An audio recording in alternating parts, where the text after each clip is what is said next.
म्हणजेच old age home यांच्यासाठी आपण थोडासा फंड गोळा करतोय आणि त्या फंडमधून आपण जे अनाथ मुलं आहेत त्यांना आपण एज्युकेशन सामान, टॉईज आणि थोडेसे शाळेचे पुस्तकं असं त्यांना आपण त्या फंडमधून देणार आहेत. आणि जे ओल्ड एज होम आहे त्यांच्यासाठी आपण थोडंसं ग्रोसरीचं सामान गिफ्ट देणार आहे.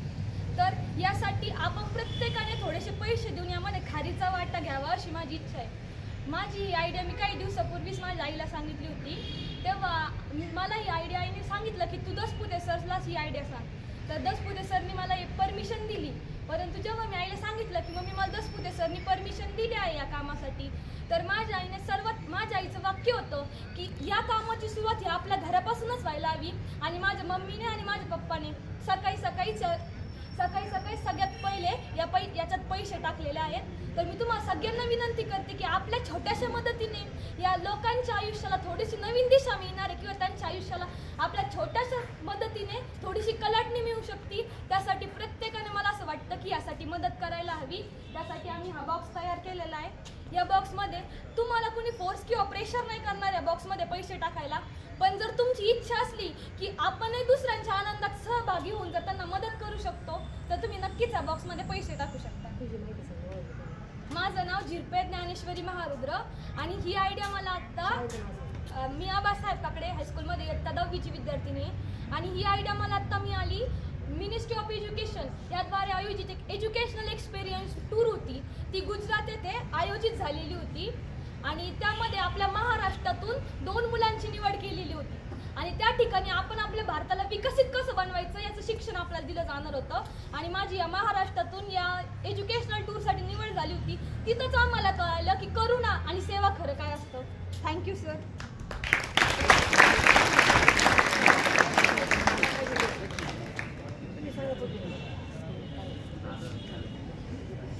एज्युकेशनल एक्सपिरियन्स टूर होती. तिथं भारतातून 20 मुलं निवडले जाणार आणि त्या 20 मुलांना आपण विकसित भारतासाठी काय करू शकतो हा होता.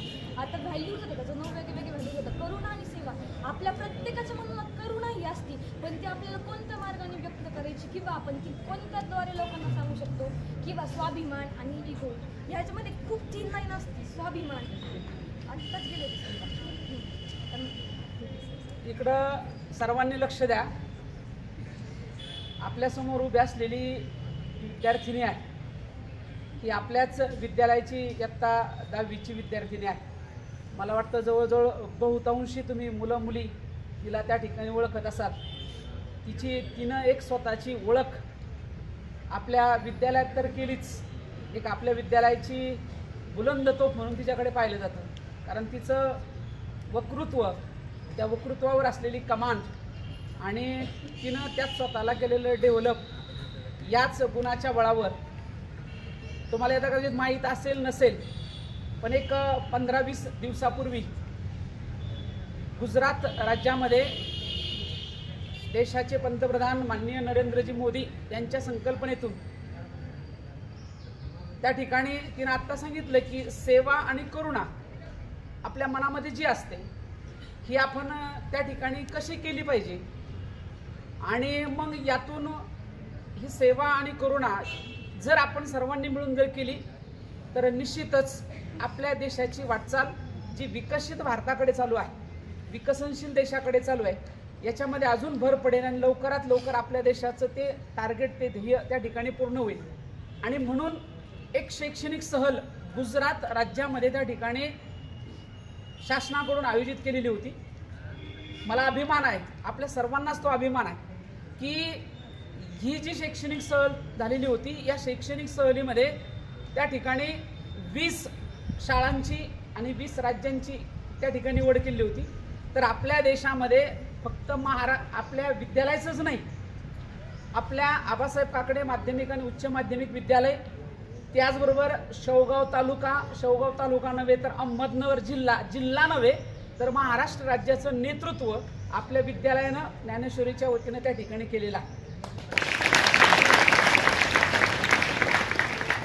आणि म्हणून आपल्या कनिष्ठ महाविद्यालयाच्या वतीनं सुद्धा आपण सर्वजण त्या ठिकाणी तिचं प्रथमतः त्या ठिकाणी स्वागत करूया.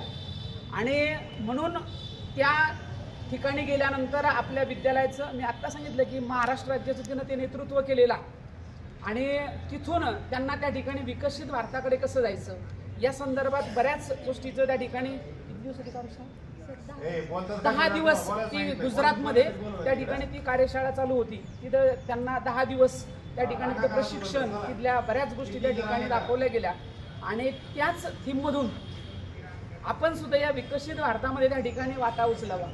आणि मग हा वाटा उचलत असताना आपल्याला सुद्धा सगळ्यांना माहिती आहे की आज देशामध्ये जरी आपण विकसित असलो तरी बरीच लोक असे आहेत त्यांना अजूनही मदतीची फार मोठी गरज आहे. तुम्हाला याला कदाचित माहीत असेल नसेल, पण इथं आपल्या शेवगावमध्येच ते वंशपाईन दत्त मंदिर जे आहे, त्या वंशपाईन दत्त मंदिर या ठिकाणी एक वृद्धाश्रम चालवलं जातं सेवाभावी वृत्तीतून. अनेक वृद्ध त्या ठिकाणी आहेत. दुसरी गोष्ट, या ठिकाणी गावामध्ये ब्राह्मण गल्लीमध्ये उचल फाउंडेशन नावाची संस्था, ही उचल फाउंडेशन नावाची संस्था बऱ्याच अनाथ ऊसतोड कामगार मुला मुलींचा त्या ठिकाणी सांभाळ करते. म्हणजे आपल्यासारखेच बरेच लोक त्या ठिकाणी मदत करतात. त्या विद्यार्थ्यांना लागणाऱ्या बऱ्याच साहित्याची त्या ठिकाणी मदत करतात आणि त्यातून मग त्या विद्यार्थ्यांच्या गरजा भागवल्या जातात आणि त्यातून ते विद्यार्थी सगळे शिक्षणाच्या प्रवाहात आणले जातात. आणि म्हणून ज्ञानेश्वरीने जे तुम्हाला आव्हान केलेलं आहे की आपण सुद्धा या विकसित भारताच्या योगदानामध्ये काही का होईना त्या ठिकाणी खारीचा वाटा त्या ठिकाणी उचलायचा आहे. आणि म्हणून तिनं त्या मोहिमेअंतर्गत तिला सुचलेली ही कल्पना की आपण सुद्धा त्या ठिकाणी आपण ही आपलं विद्यालय म्हणजे एक आपलं कुटुंब आहे आणि या कुटुंबाच्या माध्यमातून आपण सुद्धा आपल्यामधली असलेली ही सेवावृत्ती, आपल्यामध्ये असलेली इतरांबद्दलची जी करुणा, ही आपण त्या ठिकाणी जागृत करून काही का होईना या लोकांना आपल्याला त्या ठिकाणी मदत करायची. तिच्या संकल्पनेतून ते पण सांगतो की या ठिकाणी असणारं जे वृद्धाश्रम आहे, मी आत्ता सांगेल ते वृद्धाश्रम आणि उचल फाउंडेशन मार्फत चालवलं जाणारं जे अनाथ आश्रम आहे, याला आपण त्या ठिकाणी आपल्या विद्यालयाच्या वतीनं त्या ठिकाणी मदत करणार आहोत. तर आपल्या सर्वांना शिक्षक बंधू भगिनीसहित माझ्या सर्व विद्यार्थी आणि विद्यार्थ्यांना मी पुन्हा एकदा आव्हान करतो की ज्ञानेश्वरीने केलेलं जे आपल्याला आव्हान आहे, या आव्हाना आपण त्या ठिकाणी काही का होईना त्या ठिकाणी खारीचा वाटा उचलून या बॉक्समध्ये आपल्याला जी मदत करायची आहे ती मदत त्या ठिकाणी टाकावी.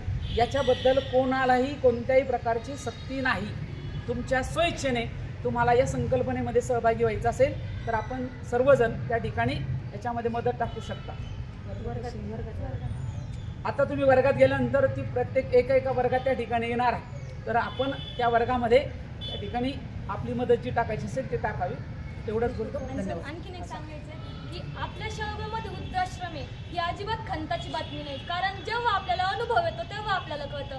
अगोदर वाटायचं हे वृद्धाश्रम असणं म्हणजे ही खूप अशी दुर्दैवाची गोष्ट आहे, पण नंतर असं कळालं की ज्या आई वडिलांना मूल बाळ नाही ते वृद्धाश्रमात येऊन राहतात किंवा ज्यांच्या मुलं हे